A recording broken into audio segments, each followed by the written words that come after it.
Je m'appelle Hartmut Holken. Je suis effectivement à l'origine du projet Media 4D. Media 4D en fait est un projet qui traite de l'accessibilité des médias. Les 4 médias, les 4 supports, cinéma, télévision, affichage et comment dirais-je, tout ce qui est mobile devices et aussi ordinateur. Et 4D aussi parce qu'on ajoute la 4e dimension à la 3e dimension qui est l'accessibilité. Donc l'idée c'est d'intégrer l'accessibilité dès l'amont dans le processus de production de contenu. Parce qu'au mieux en matière audiovisuelle ça se fait au niveau de la post-production. Et donc il s'agit de mettre autour d'une table des acteurs différents de l'ensemble de la chaîne de valeur qui effectivement amènent la réflexion et qui amènent des nouveaux marchés pour inclure des besoins spécifiques de populations spécifiques, mais qui servent en fait au plus grand nombre. Il y a beaucoup de chercheurs scientifiques, donc les sciences dures, qui mijotent des produits et des services nouveaux dans leur laboratoire de recherche. Et ils m'ont souvent dit, quand ils sont sur les projets européens, ce serait intéressant qu'on ait un contact avec le monde des contenus et des créatifs également, pas seulement, mais aussi avec des créatifs, et avec des utilisateurs, des associations d'utilisateurs, pour qu'on puisse fabriquer des produits qui servent à quelque chose, qui soient utiles à quelque chose. Et on a bien discuté, et puis elle a dit c'est une idée géniale que de proposer à des créateurs, des réalisateurs, des scénaristes, des producteurs, d'intégrer cette approche dans le processus de production du contenu, parce que ça pourrait, ça c'est moi qui parle, là, du coup, créer en fait aussi de nouvelles œuvres. Et donc on a créé comme ça le EQ Inclusion Award.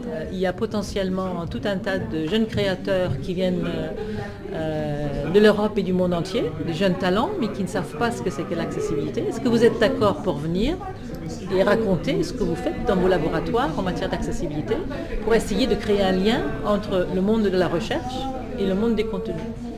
Et voilà, ils sont tous venus et ça a donné en fait lieu à une première conférence qu'on a ouverte aussi à des équipementiers, à des chaînes de télévision, à des régulateurs, à d'autres acteurs de la chaîne de valeur.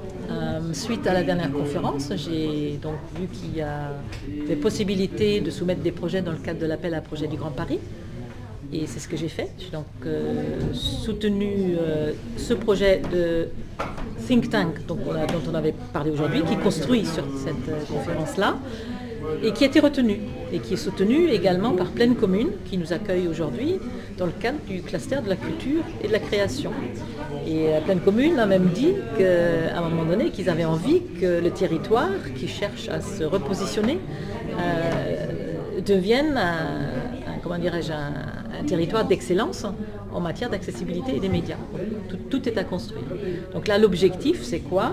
C'est entre deux, donc conférence là par exemple, de mettre en place 5 think tanks publics qu'on décidera ensemble avec les partenaires. Il faut que je précise que c'est un partenariat public-privé, c'est-à-dire 1 euro privé investi donnera lieu à 1 euro de subvention publique de la part de l'État. Et donc 5 think tanks publics dont les sujets seront déterminés par les partenaires. Un autre objectif, c'est de sortir au moins une expérimentation collective. Il a été évoqué la user experience aujourd'hui, donc à l'issue de ce projet-là. Et on voudrait finir ce cycle de 5 think tanks avec quelque chose de plus gros, donc une plus grosse conférence qui va donc s'appuyer un peu sur le modèle de ce qu'on a fait aujourd'hui, en élargissant et puis en introduisant, si possible, un phénomène nouveau qui serait un événement de type convention d'affaires. Le modèle économique n'est pas un problème en soi si on pense retour sur investissement. Et si les choses sont exprimées de cette manière-là, et qu'on dit que même intégré dans le processus de contenu dès le départ, on crée d'une part de nouvelles œuvres, de nouveaux services, et qui sont bénéfiques finalement pour le plus grand nombre, pas seulement pour des personnes en situation de handicap, des populations fragiles, les personnes âgées, etc. EDF, la European Disability Forum, ils disent qu'il y a 80 millions d'utilisateurs en situation de handicap, visibles ou non visibles en Europe, La plateforme Age Platform Europe, ils disent qu'il y a 100 millions de personnes en Europe qui ont 60 ans et plus, ce qui veut dire qu'on a plus de 180 millions de personnes en situation dite de handicap ou des populations vieillissantes, ce qui veut dire à peu près 40% de la population. Si on prend un storytelling un peu intelligent et qu'on adapte aussi le scénario donc pour non seulement la télévision ou le cinéma, mais pour le second écran, parfois même le second écran peut devenir le premier écran, voilà, on crée des marchés nouveaux.